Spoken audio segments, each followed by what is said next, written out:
Sangareddy district Zaheerabad division Zaheerabad municipality ఇది NH65 Mumbai highway. ఈ Mumbai highway నుంచి జస్ట్ మనకు ఒక 5 కిలోమీటర్ డిస్టెన్స్ లో మనకి ఏంటంటే మనకు 200 స్క్వేర్ యార్డ్ ప్లాట్ సేల్కి వచ్చింది.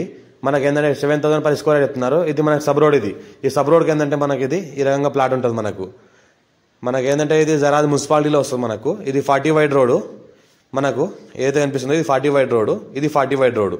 మనకి ఏంటంటే ప్లాట్కి 2 దిక్కులో మనకి రోడే ఉంటుంది. ఈ రకంగా రోడ్ ఉంటుంది. మనకి DTCP లేఅవుట్ వెంచర్ ఉంది. ఇది మనకి ఏంటంటే గ్రామ పంచాయతీలో వెళ్తుంటే ఈ రోడ్కి ఉంటుంది. మనకు ఇది ఒక సైడ్ ఏంటంటే CC రోడ్ ఉంటుంది, ఇంకో సైడ్ ఏంటంటే 40 వైడ్ రోడ్ ఉంటుంది. రెండు సైడ్ మనకి రోడ్ ఉంటుంది. ప్లాట్ నెంబర్ 83 వస్తుంది. మనకు జరాబాద్ మున్సిపాలిటీ వస్తుంది. 7,000 per స్క్వేర్ యార్డ్ చెప్తున్నారు. లైట్గా నెగోషియబుల్ అయ్యే అవకాశం ఉంది. డైరెక్ట్ ఓనర్ దగ్గరే ఉంది. అర్జెంట్ సేల్కున్న ప్రాపర్టీ. ఈ రకంగా మనకు ప్లాట్ అనిపిస్తుంది. మొత్తం చుట్టుపక్కల మొత్తం ఇళ్ళు ఉన్నాయి. విలేజ్ కూడా ఆనుకొని ఉంటుంది. ఇది మనకు ఏదైతే కనిపిస్తుందో ఇది 40 వైడ్ రోడ్. ఇది మన 30 వైడ్ రోడ్. 2 రోడ్లు ఉంటాయి. మనకు 2 రోడ్లో ఉన్న ప్లాట్ ఇది. మనకు విలేజ్కి ఆనుకొని ఉంటుంది. మన ఫ్యూచర్లో ఇల్లు కూడా కట్టుకోవచ్చు. ప్రజెంట్ కూడా ఇల్లు కట్టుకొని కూడా ఉండొచ్చు. పక్కన ఏదైతే కనిపిస్తుందో ఈ గ్రామానికి ఆనుకొని వెంచర్ ఉంటుంది. వెంచర్లో ప్లాట్ ఉంటుంది. అర్జెంట్ సేల్కి ఉంది. ఇది 7,000 per స్క్వేర్ చెప్తున్నారు. లైట్గా నెగోషియబుల్ అయ్యే అవకాశం ఉంది. జరాబాద్ మున్సిపాలిటీలో వస్తుంది. మన జరాబాద్ టు బిదర్ వెళ్ళే రోడ్కి మనకు ఈ విలేజ్ ఉంటుంది. ఆ విలేజ్లో మనకు ఏంటంటే మనకు ప్లాట్ ఉంటుంది. అర్జెంట్ సేల్కున్న ప్రాపర్టీ.